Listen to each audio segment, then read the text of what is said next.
तुम की तृतीय स्कंद 15वें अध्याय से पाठ कर रहे हैं। और हमने अभी तक देखा किस प्रकार चार कुमारों को रोकने के कारण द्वारपाल भगवान के अपराध कर बैठते हैं और चतुष कुमार उनको श्राप देते हैं। श्राप में उनको बताते हैं किस प्रकार आपके अंदर भेद बुद्धि है, आपके अंदर मैं और तुम्हारे की बुद्धि है, इसीलिए आप भौतिक जगत में चले जाइए। ये आध्यात्मिक जगत में भेद बुद्धि नहीं होती है। तो वो श्राप को प्राप्त करके जय और विजय बहुत ही अपने अपनी गलती समझ के दुखी हो जाते हैं और चतुष कुमारों के चरणों में गिर करके माफी मांगते हैं। तो बोलते हैं कि आपने बड़ा उचित कार्य किया है कि हमको आपने श्राप दिया, लेकिन एक प्रार्थना है कि हम कभी भी भगवान को भूलें ना, इस तरह आप हमको आशीर्वाद दीजिए। तो इस परिस्थिति में भगवान स्वयं प्रकट होते हैं। श्लोक संख्या 37। एवं तदैव भगवान् अरविन्दनाभ स्वानां विबुध्य सत् अतिक्रमम् आर्यहृद्या तस्मिन् ययौ परमहंसमहामुनीनाम् अन्वेषणीय चरणौ चलयन् सहस्री। मुकुल प्रभु पढ़िए। हरे कृष्णा प्रभु दंडवत प्रणाम। नाभि से उगे कमल के कारण पद्मनाभ कहलाने वाले तथा सदाचारियों की प्रसन्नता के रूप भगवान को उन संतों के प्रति अपने ही दासों के द्वारा किए गए अपमान का उसी क्षण पता चल गया।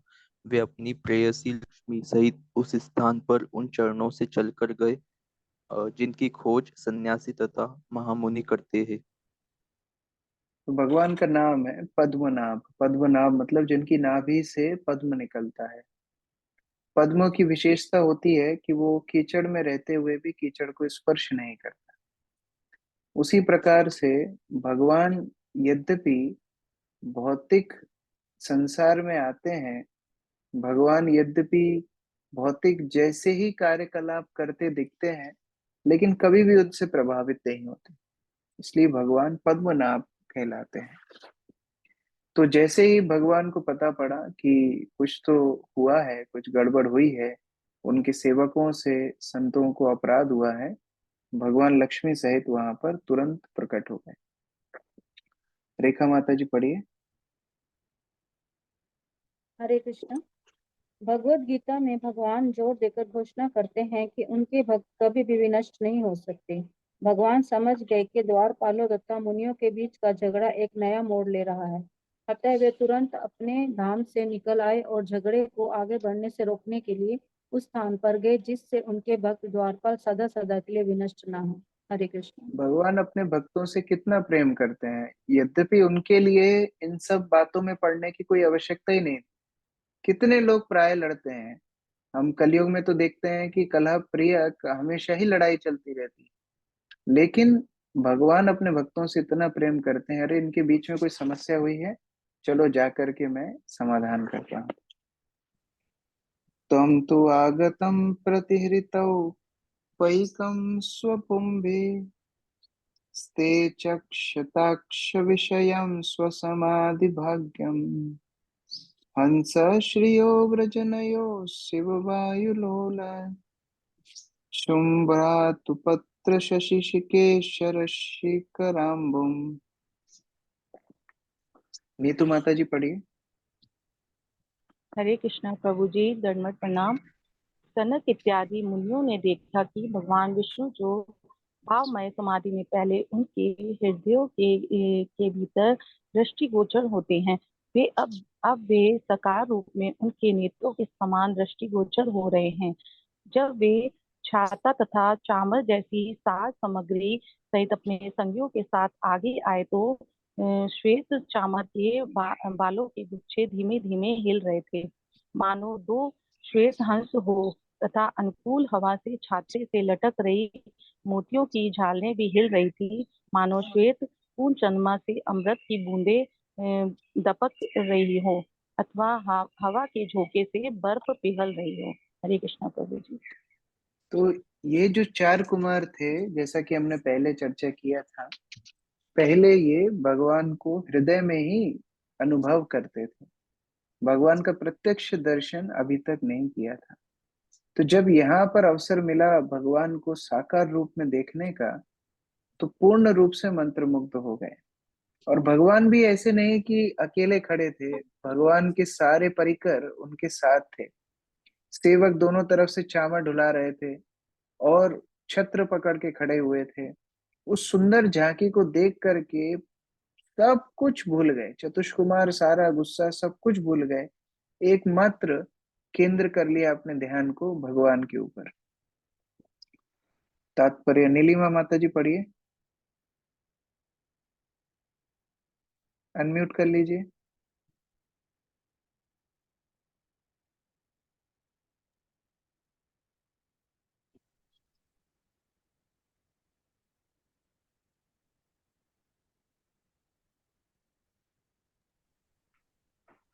हाँ अभी पढ़िए। इस श्लोक में अक्षक्षात विषयम शब्द आया है। भगवान सामान्य नेत्रों से नहीं देखते, किंतु अब वे कुमारों के नेत्रों को दृष्टिगोचर हो रहे थे। अन्य महत्वपूर्ण शब्द समाधि भाग्यम है।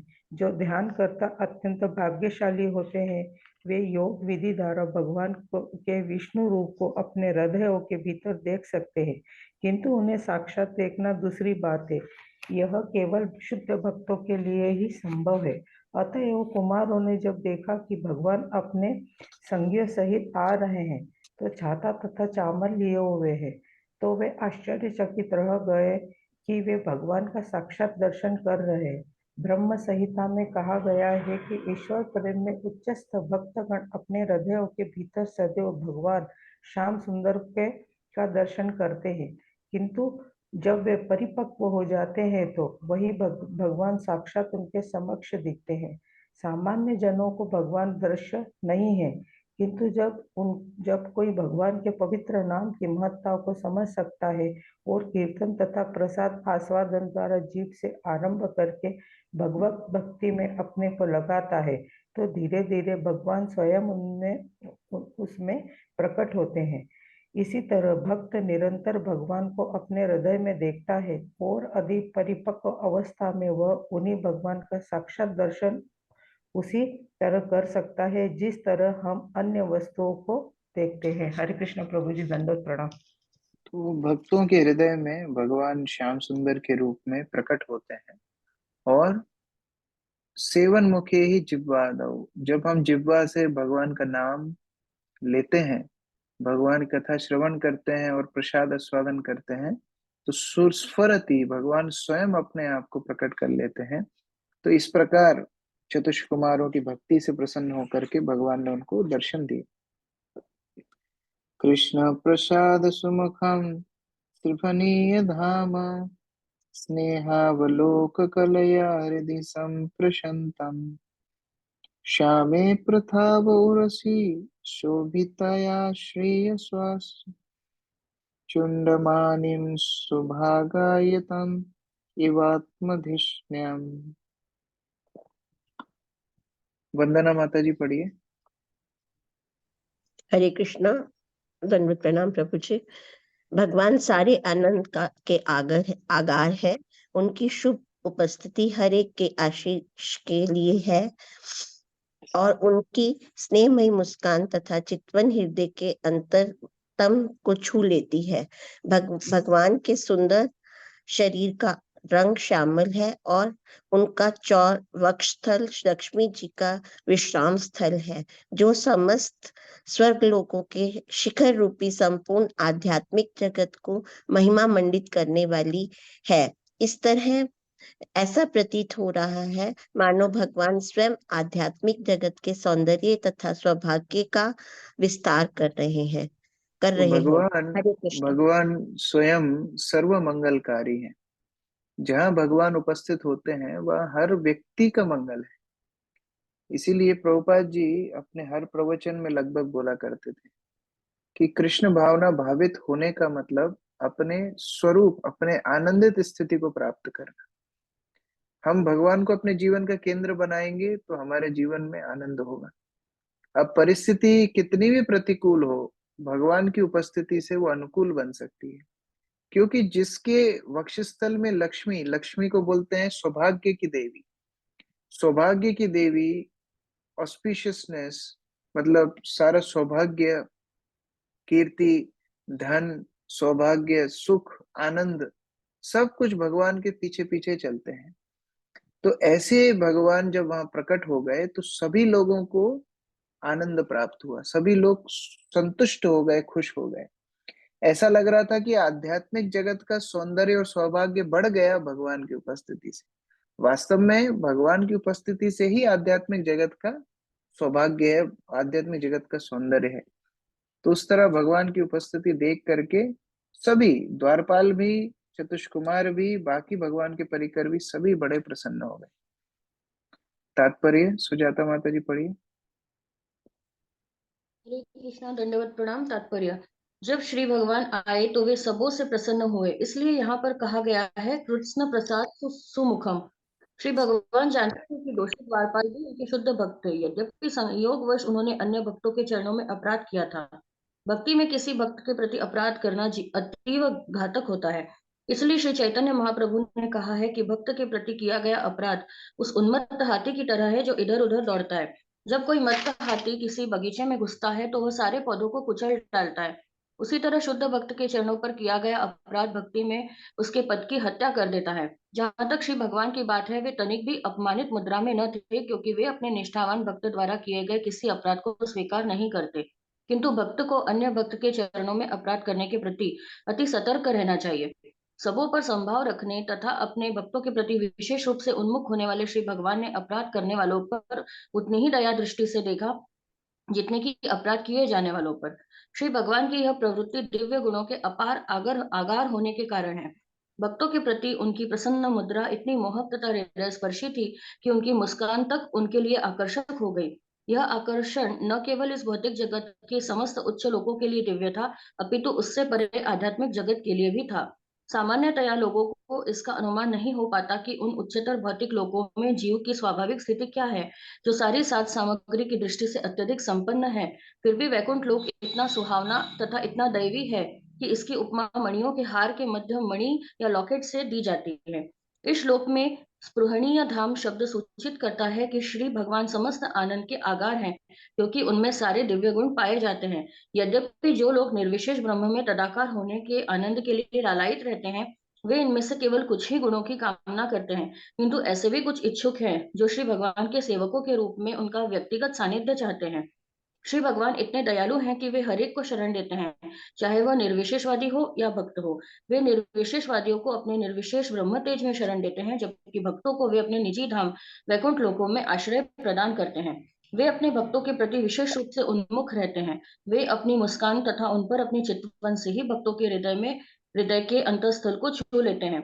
वैकुंठ लोक में श्री भगवान सदा ही सैकड़ों हजारों लक्ष्मियों द्वारा सेवित होते हैं, जैसे कि ब्रह्म संहिता में कहा गया है, लक्ष्मी सहस्र शत संभ्रम सेव्यमानम। इस भौतिक जगत में यदि किसी पर लक्ष्मी रंच मात्र भी कृपा करती हैं, तो वह महिमा मंडित हो उठता है। अतः हम इसी से अनुमान लगा सकते हैं कि आध्यात्मिक जगत में श्री भगवान का साम्राज्य कितना महिमा मंडित है, जहाँ सैकड़ों हजारों लक्ष्मियां श्री भगवान की प्रत्यक्ष सेवा में लगी रहती हैं। इस श्लोक की अन्य विशेषता यह है कि इसमें स्पष्ट बतलाया गया है कि वैकुंठ लोक कहाँ स्थित है। वे समस्त स्वर्ग लोकों की चोटी पर स्थित है, जो कि ब्रह्मांड की ऊपरी सीमा सूर्य मंडल के ऊपर है और सत्यलोक या ब्रह्मलोक कहलाते हैं। आध्यात्मिक जगत ब्रह्मांड के परे स्थित है, इसलिए यहाँ कहा गया है कि आध्यात्मिक जगत या वैकुंठ लोक सारे लोकों का शीर्ष है। हरे कृष्ण। कई बार लोग ये कंप्लेन करते हैं कि क्यों भगवान इतने रूपों में आते हैं, अगर एक ही रूप होता तो कोई लड़ाई झगड़ा ही नहीं होता। अभी कोई निराकारवादी है, कोई साकारवादी है, फिर साकारवादियों में भी इतने रूप हैं, अलग अलग रूपों में भगवान को आराधना की जाती है। बाकी धर्मों के लोग सनातन धर्म को इसकी आलोचना भी करते हैं। लेकिन ये इस तरह है जैसे मानो कोई माता के 4 बच्चे हैं और चारों की पसंद के हिसाब से अगर माता 4 पकवान बनाए तो इसमें माता का दोष नहीं है, इसमें माता का प्रेम है।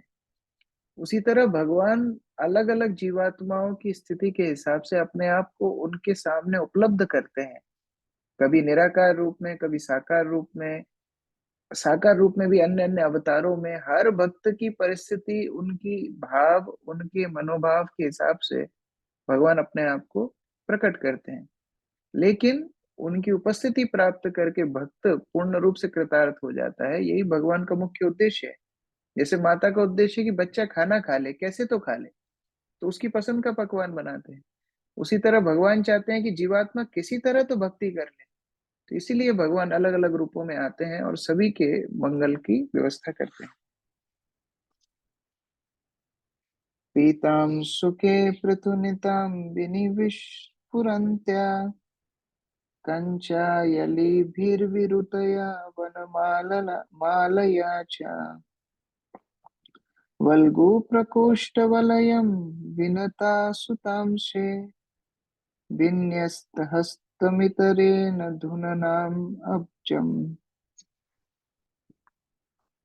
सविता माता जी पढ़िए। हरे कृष्ण प्रभु जी, दंडवत प्रणाम। वे करधनी से अलंकृत थे, जो उनके विशाल कुल्लों को आवृत किए हुए पीत वस्त्र पर चमचमा रही थी। वे ताजे फूलों की माला पहने थे, जो गुंजरित भौरों से लक्षित थी।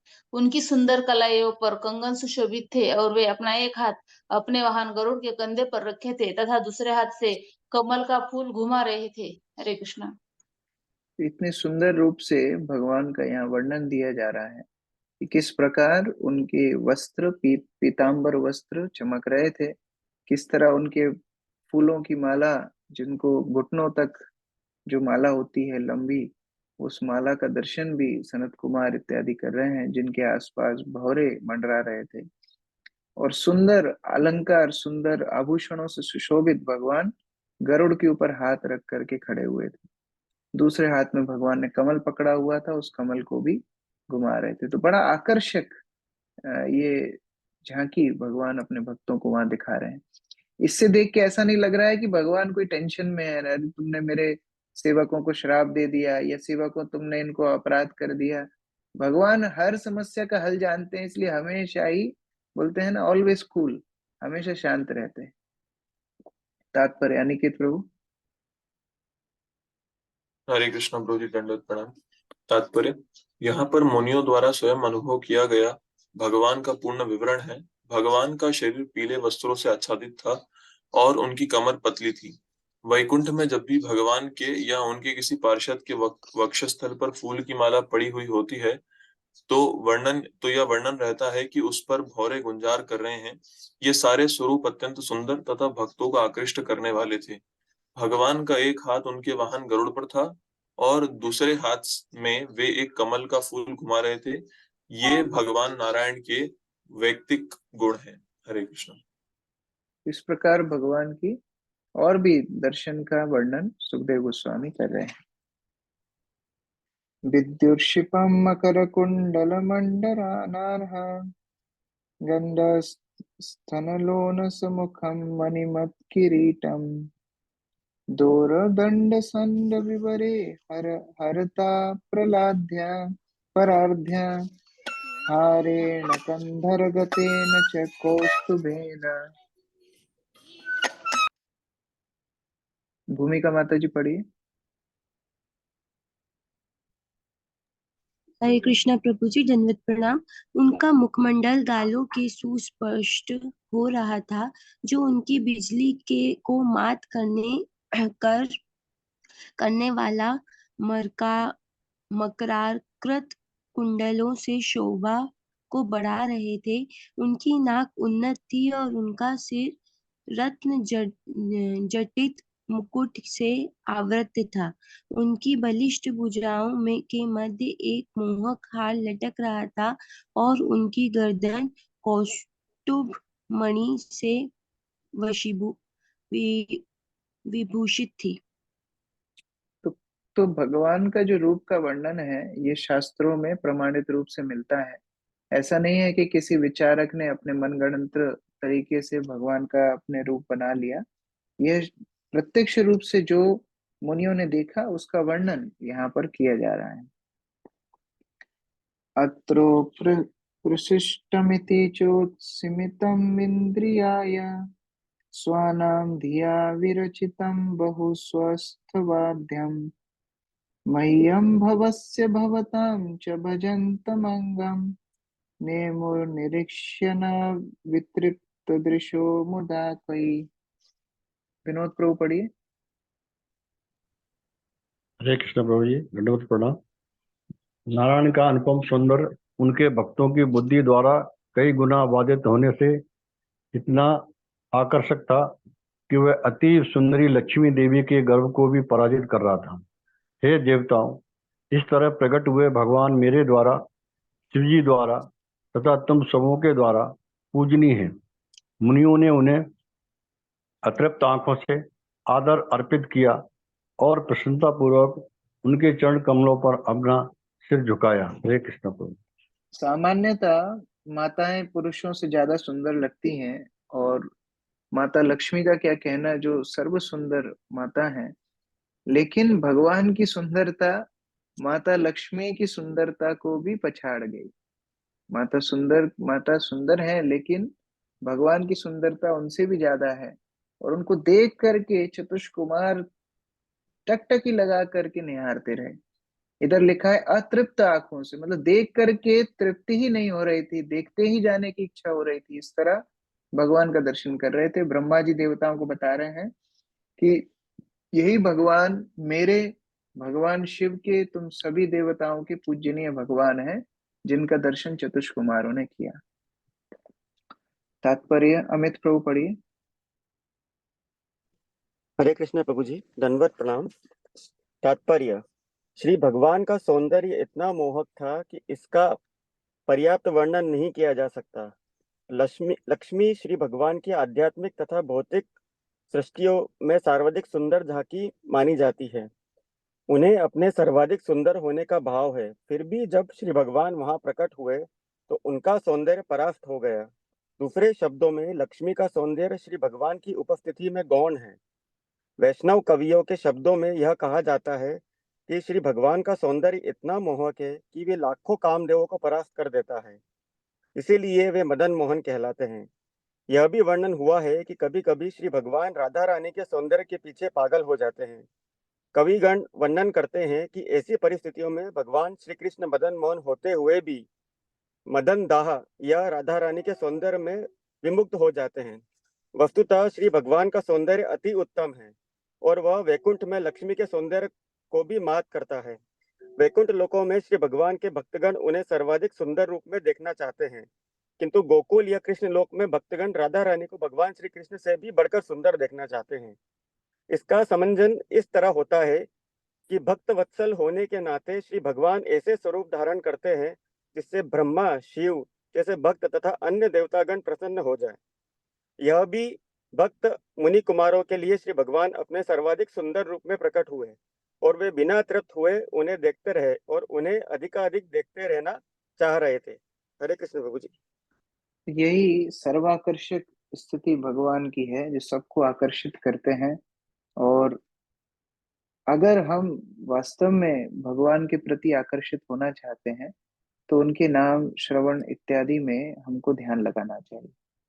हमारी बद्ध अवस्था में हो सकता है कि हम प्रत्यक्ष रूप से भगवान को ना देख पाए, लेकिन ये वर्णनों को पढ़ करके ही हम आकर्षित हो रहे हैं कि भगवान कितने सुंदर हैं। और जब इस प्रकार की कथा सुन के भगवान का नाम लेके हृदय शुद्ध हो जाता है, तो प्रत्यक्ष रूप से भी भगवान का अनुभव भक्त कर पाता है। तस्यारविंद नयनस्य पदारविंदो किंजल्कमिश्र तुलसी मकरंद वायु अंतर्गता स्वविवरेण चकार तेषां संकोशभम अक्षरजुषमपि चित्त तन्नो। तो उसके बाद कुछ विशेष घटना हुई जो चतुष्कुमार के लिए बहुत ही विशेष स्थिति थी। सुनंदा माता जी पढ़िए।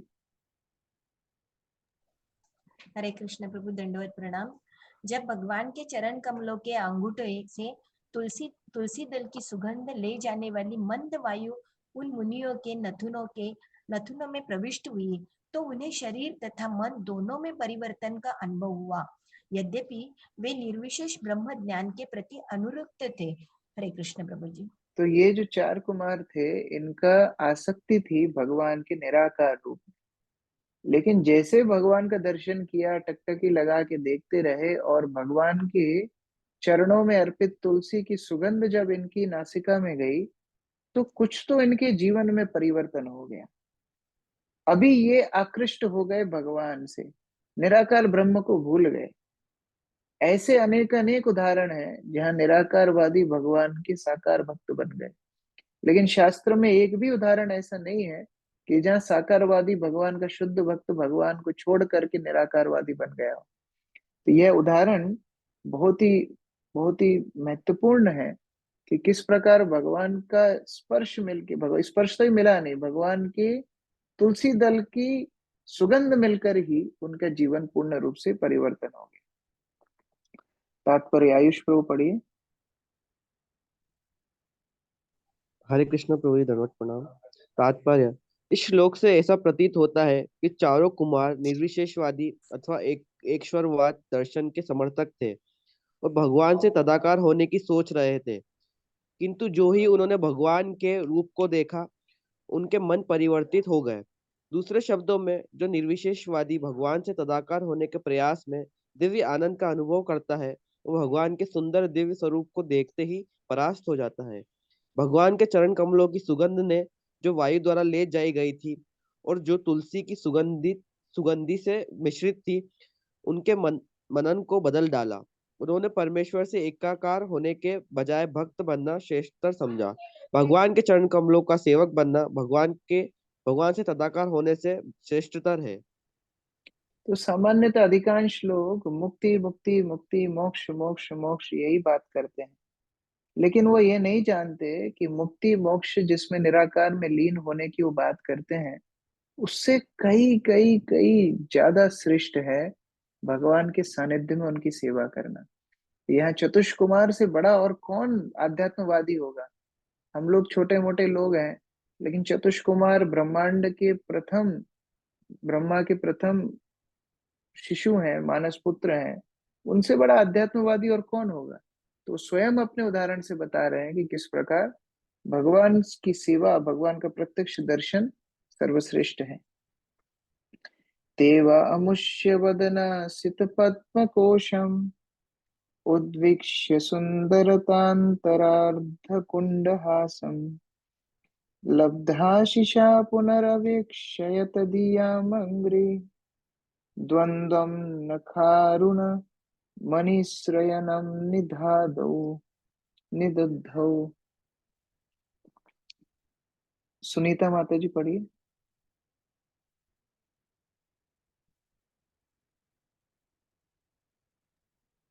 हरे कृष्ण प्रभु जी, दंडवत प्रणाम। उन्हें श्री भगवान का सुंदर मुखमंडल नीले कमल के भीतरी भाग जैसा प्रतीत हुआ और श्री भगवान की मुस्कान खिले हुए चमेली के फूल सी प्रतीत हुई। मुनिगण श्री भगवान का मुखमंडल देखकर पूर्णतया संतुष्ट हुए और जब उन्होंने उनको अधिक देखना चाहा तो उन्होंने उनके चरण कमलों के नाखूनों को देखा जो जो पन्ना जैसे थे। इस तरह वे श्री भगवान के शरीर को बारंबार निहार रहे थे, अतः उन्होंने अंत में श्री भगवान के साकार रूप का ध्यान किया। इस प्रकार चतुष कुमार भगवान का दर्शन प्राप्त करके साकारवादी हुए, और आगे हम देखेंगे किस प्रकार भगवान इन सभी को सांत्वना देते हैं, चतुष कुमारों को भी और जय विजय को। हरे कृष्ण। ग्रंथराज श्रीमद् भागवतम की जय, श्री प्रभुपाद की जय, समवेत भक्त वृंद की जय, निताई गौर प्रेमानंदे। तो आज प्रश्न नहीं लेंगे, आज रविवार है, आप लोगों को भी मंदिर आना है जल्दी तैयार होके, तो कल प्रश्न लेंगे। हरे कृष्ण।